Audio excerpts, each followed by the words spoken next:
It's a wonderful morning to you from here in Addis Ababa, where we are attending the 37th conference of the AU. And you know, everything is so beautiful here. It's wonderful to be here. However, there are a few problems that we've encountered. So first of all, let's tell you one of the problems that we encountered. We're trying to get an Africa that is saying part of the AU theme is to make it easier to move around the African continent. But coming here was so difficult. Getting into the country was even more difficult. We spent 4 hours at the airport trying to clear our papers, paying what was called a visa fee of $150. I don't think that facilitates easy movement of Africans, especially for Africans that don't have money. Then the second issue is the issue of the country. We're a family of African states that are trying to come together as one so that we can begin to deal with our problems at conferences like this. But 6 African countries are not there.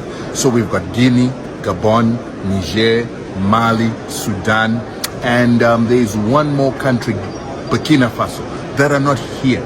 These are part of the African nation, part of the body of the African nation that have actually begun to fight the continuation of colonialism in French colonies to free themselves. We believe that those are fights for independence, but they've been suspended because of allegedly undertaking coups. But a lot of us Africans look at these people as freeing themselves from the continuation of colonialism pact with France. And so that's why we don't understand why they're not here, why they're not sitting with other African leaders to deal with African problems in the African family. But what is ironic is we've got French people sitting here, Italians, Americans, the British, our former colonizers sitting in our meetings, but we've got African leaders that have freed themselves from France-Afrique not present here. These are some of the problems that we need to deal with. Another thing that we need to deal with is something called EPF, the European Peace Facility. Now, this is a new facility that came in after the African Peace Facility expired.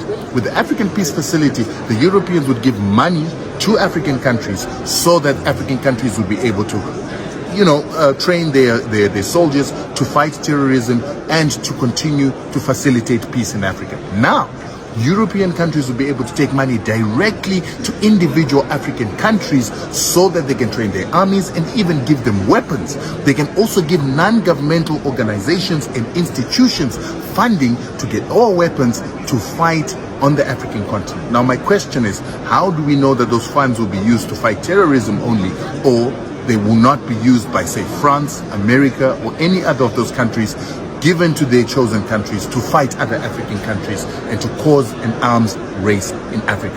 These are the kind of issues we need to deal with at these kind of conferences. But as long as they're keeping out other African countries, as long as they're taking money from the European Union, as long as they're taking weapons from European countries that do not like certain countries because they're breaking colonialism, we'll always have a problem on this continent. And what is ironic is we're told that China is our enemy, Russia is our enemy, but we don't see the Chinese, Russians, we see the French, the English, and our former colonizers. That's the problem.